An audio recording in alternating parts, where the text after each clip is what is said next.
immediately stakes a claim in the center, preparing to develop pieces and influence key squares. Embracing the Dutch defense often sacrifices pawn structure for aggressive attacking chances down the kingside. Opens lines and prepares to dominate the center by challenging black's ambitious pawn. Developing a knight to a central square controls key squares and prepares for further piece activity. Paving the way for a fianchetto, this prepares to control the long diagonal and secure the king's safety. Solidifying the fianchetto setup, this prepares for a more robust kingside defense. Developing the bishop to the long diagonal, eyeing the kingside and preparing to castle, solidifies white's queenside pawn structure. This natural developing move fortifies the fianchettoed bishop, preparing to challenge white's queenside pawn structure. Securing the knight's central influence prepares for future expansion and solidifies white's pawn structure.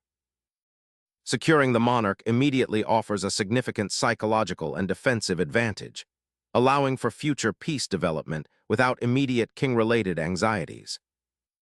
Solidifying the king's sanctuary with a swift castling, white mirrors black's secure development, setting the stage for a positional battle of maneuvering. Solidifying the center with d6 aims to control key squares and prepare for potential pawn pushes later. Solidifying the central pawn structure and preparing queenside development establishes a flexible and harmonious position.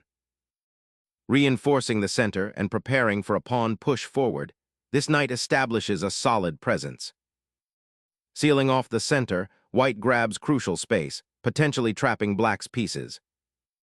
Asserting queenside influence, the knight embarks on an adventurous journey to harass white's fianchettoed bishop. Shifting the knight to d2 prepares a kingside pawn storm and reinforces the center's stability. Instantly cracking open the queenside, this pawn thrust aims to disrupt white's central dominance. Preparing to exploit the open queenside files, while reinforcing the central pawn chain's integrity. Opening the center pawn drama, challenging the king's Indian setup's spatial grip. Sacrificing the pawn opens lines and forces black to commit their knight prematurely, creating an immediate positional imbalance. Reclaiming the central pawn allows for immediate counterplay against the weakened kingside pawn structure and frees the bishop. Knight redeployment seeks to disrupt black's pawn chain and exploit the advanced d5 square. Reasserting pressure on d5 prevents a central squeeze. The knight now eyes the queenside's weak pawns. Fortifying the queenside pawn structure preemptively prevents black's knight from advancing further and preparing a pawn push, securing space. Bringing the rook to the c-file offers control and pressure, a proactive stance in this cramped position. Securing the b-file now anticipates potential pressure, preparing to redeploy the rook if needed for central control or defense. Focusing on developing queenside counterplay, this aims to activate the rook and potentially challenge the central pawn structure. Solidifying the central pawn chain while preparing a kingside pawn storm is a sound strategic direction. Fortifying the queenside pawn structure gains space and prepares for potential queenside expansion, a logical response to white's central control. Reclaiming the central file with the rook aims to dismantle black's pawn chain and generate attacking chances.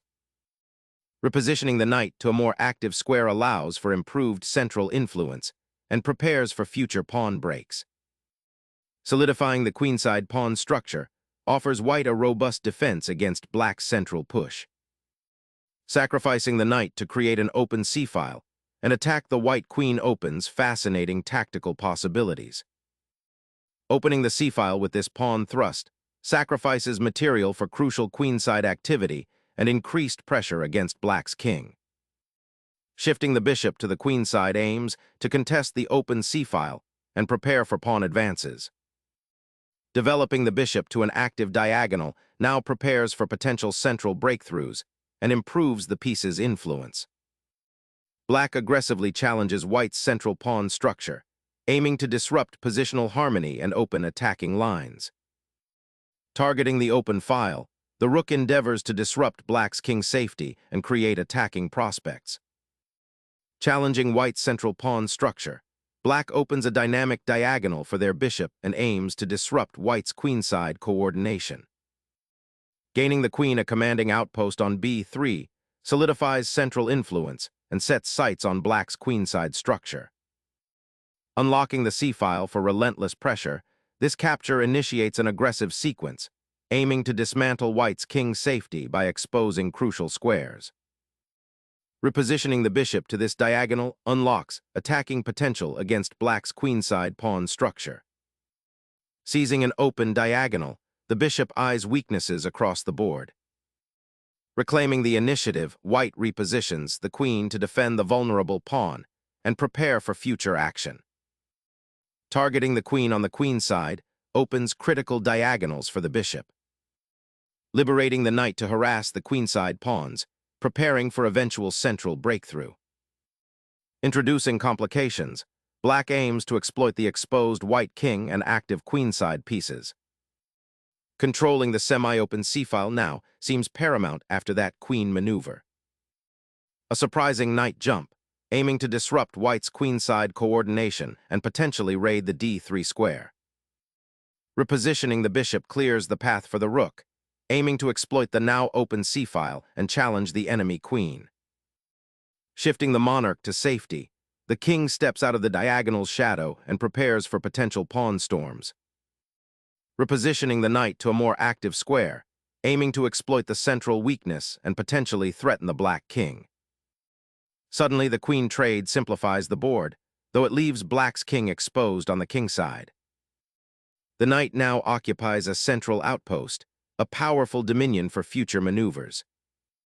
Exchanging the bishop for the rook opens up the a-file, potentially activating your queen for endgame pressure.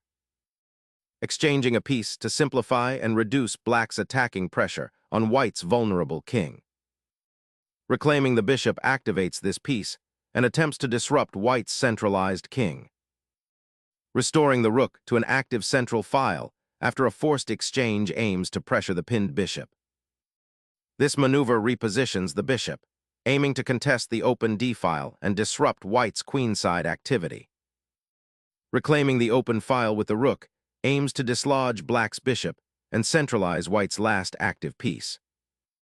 Recapturing the bishop opens a tactical opportunity to exploit the weak pawn on f2. Reclaiming the knight's position on a central square, white aims to disrupt black's coordinated pieces and solidify control of key diagonals. The bishop's repositioning now eyes the weakened queenside, creating potential for tactical disruption.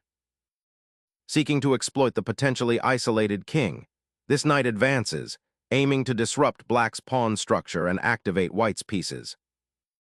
Forcing an endgame pawn structure, aiming to disrupt white's centralizing knight.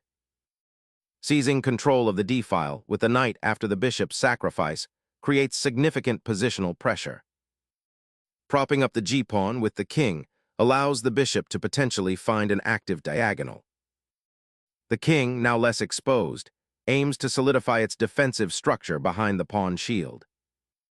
The rook bravely ventures into enemy territory, challenging white's imposing knight and seeking counterplay. Reclaiming the open file presents a strategic opportunity to disrupt black's bishop pair coordination. Trading rook simplifies the position, opening the c-file for decisive action.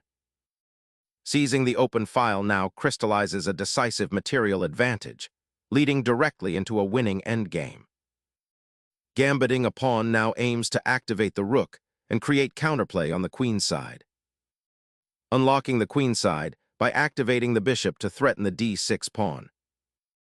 Attempting to solidify the king's central presence amidst the queenside pawn push offers a temporary respite. Opening the queenside allows the rook to infiltrate and exploit the isolated pawn. Embracing the pawn's advance, black opens a diagonal for the queen's return, aiming to disrupt white's pawn structure. Targeting the isolated queen pawn on a4 with the knight creates immediate pressure and forces a difficult decision for black. Shifting the bishop to a more active square aims to disrupt white's pawn majority and potentially create counterplay. Relocating the king to the queen side initiates a late-game defensive maneuver, preparing to shelter the monarch from potential threats. Repositioning the monarch offers a sanctuary from the advancing pawn storm, preparing to support the beleaguered b-pawn. King begins its foray into the center, a bold maneuver to activate its presence in the endgame. The bishop seeks a more active diagonal, preparing to contest the queenside pawns and potentially support a king advance. The monarch seeks safety, anchoring itself in the center to oversee the unfolding endgame skirmish. The bishop actively occupies the center, creating a formidable outpost and eyeing potential weaknesses. This knight's repositioning offers new attacking avenues on the queen side, aiming to exploit the weaker pawn. A courageous attempt to regroup the bishop and create a defensive shield for the king. Launching a pawn attack on the king side opens up potential avenues, though it also creates weaknesses. The bishop repositions, eyeing potential targets on the king side while also defending the crucial central pawn structure. Harnessing the open c-file, the knight penetrates to an outpost, aiming to disrupt black's pawn structure and offer defensive support. Bargaining for time, black repositions the bishop, hoping to defend the weakened queen side and perhaps set a trap for white's ambitious knight. Recapturing the pawn strategically reclaims central influence and prepares to activate the knight. Relocating the king to the f7 square offers defensive support for the d8 rook and prepares to advance the pawn chain. Exposing black's king with a royal fork, this move initiates a decisive blow after the knight's unexpected sortie. The king's escape route is finally opened, allowing it to seek safety on the king side. Snagging that pawn clears the way for the knight to dominate the weakened king side. Black surrenders pawn structure.